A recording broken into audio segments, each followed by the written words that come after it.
Can we just start with any injury updates on AG, Murray, or Jokic for tonight's game? Yeah, AG, I think, is going to be able to go. And Jamal Murray and Nikola Jokic, I don't think are going to be able to go. Okay. But we'll confirm that here shortly. You spoke recently about the three-point defense this season, and when you look at last season's three-point defense compared to this season's three-point difference, what are the glaring differences there? Just the, percentage and more importantly, just the volume of makes that we're giving up.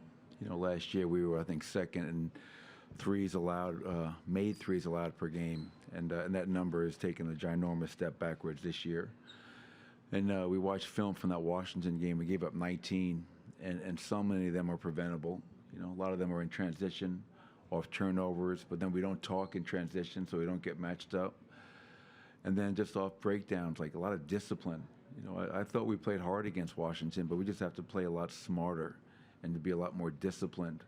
And obviously tonight in this building against a team that is playing some of the best basketball in the NBA, you always have to be really on point with the details when you play Golden State, because if you don't, they take full advantage of it. All right, thanks everybody. Talk a little bit, if you don't mind, about the difference, the Warriors with Jimmy. Why has he made such a big difference? What is the specifics of what he's doing? Well, you have a guy that is a competitor. He's a winner. He has an edge.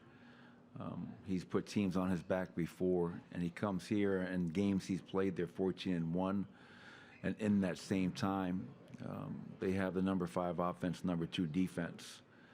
And from afar, I'm not here every day, but just watching them on film, what's really impressive about what Jimmy's done is that he's come into a program that has had a lot of success in the past, and he's just come in here and he's being Jimmy Butler.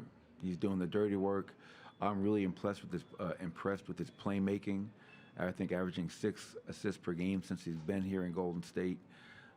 But their defense, has just been forcing turnovers at a high rate, and they're scoring almost 24, 25 points a night off those turnovers. So that's not just Jimmy, that's all the other guys as well. But you have to give Mike Dunleavy, their front office, credit. They approached that trade deadline. They didn't like where they were at, and they made a big move. Andrew Wiggins is a hell of a player.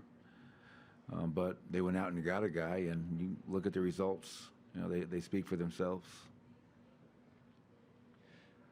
As we come to the end of the season, looking back at all the losses and the struggles that this team has had, how much of that would you contribute to overthinking, and what do you do to help them overcome that, the players? Overthinking? I think we need more thinking. I don't know. That's an interesting question. It's been an up and down year, but we're still in 3rd place in the Western Conference with 14 games to go against a very difficult schedule. So we just have to find a way to stay together and try to bring the best version of ourselves each and every night. And when you lose a tough game, and you just got to stay together. I think that's the biggest challenge we have right now is no matter what happens, these last 14, let's try to get healthy, let's stay together, and if we can do that, we'll put ourselves in a good situation. To follow up on Jimmy Butler, how different is game planning against him when he's the primary creator like he was in the finals with the Heat versus now when he's the second option? Yeah, he's second option, but he still has the ball in his hands a ton. Obviously the way Steve is using him, almost as a backup point guard to Steph. And Steph is so dangerous off the ball, so Draymond and Jimmy will have the ball a ton when Steph is on the floor. But you're still game playing against a guy that can score in the post, can facilitate, is not afraid to make and take big shots, and takes on the challenge of guarding the other team's best player each and every night. So he's fit in here very nicely, and he's obviously had a huge impact on helping this team be 14-1 in their last 15 games.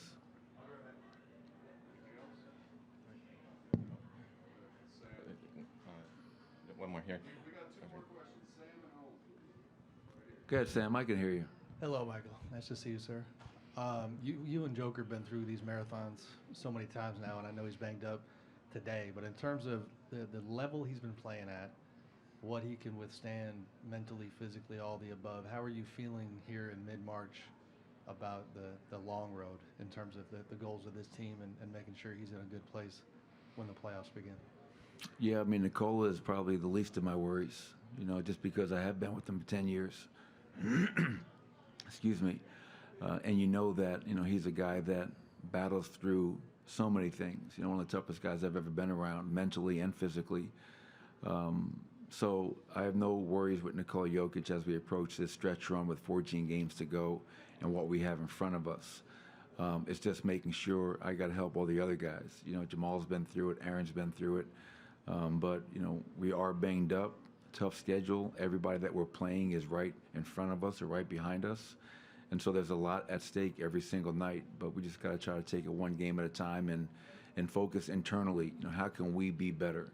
Identify the problems. Let's try to address those problems so we can be better and a more consistent team moving forward. Just a quick follow. I know you talked about MVP the other day, but in terms of your view of his play this year, is this the best you feel like he's ever played? Yeah. I mean, and not only because he has said that, and obviously he's probably his own toughest critic, but the numbers say it. I mean, he's on pace to do things that no one's ever done. We've for the last couple of years, we keep on hearing first guy since Wilt Chamberlain. Like, he's in that category. Then this year, he's doing things that no one's ever done.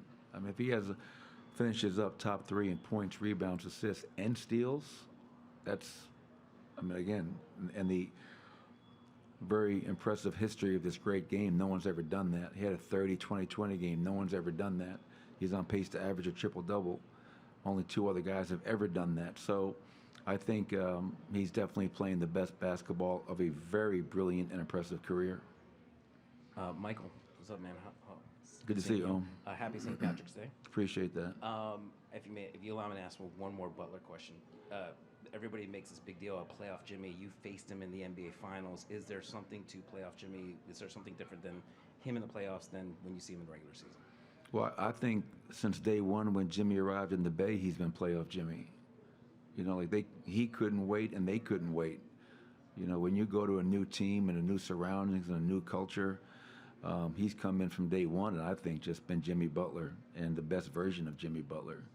And, we always talk about playoff Jamal and playoff Jimmy Butler. Some guys rise in the playoffs. They just kind of live for that moment. Some shy away from it. And obviously with Jimmy and his impressive resume and everything he's done in Miami and elsewhere. But to me, I don't think Jimmy Butler has been waiting for the playoffs. He's putting this team in a great position by being playoff Jimmy right now. And that's a big reason that they're 14-1 since he's been here. Thanks, everybody.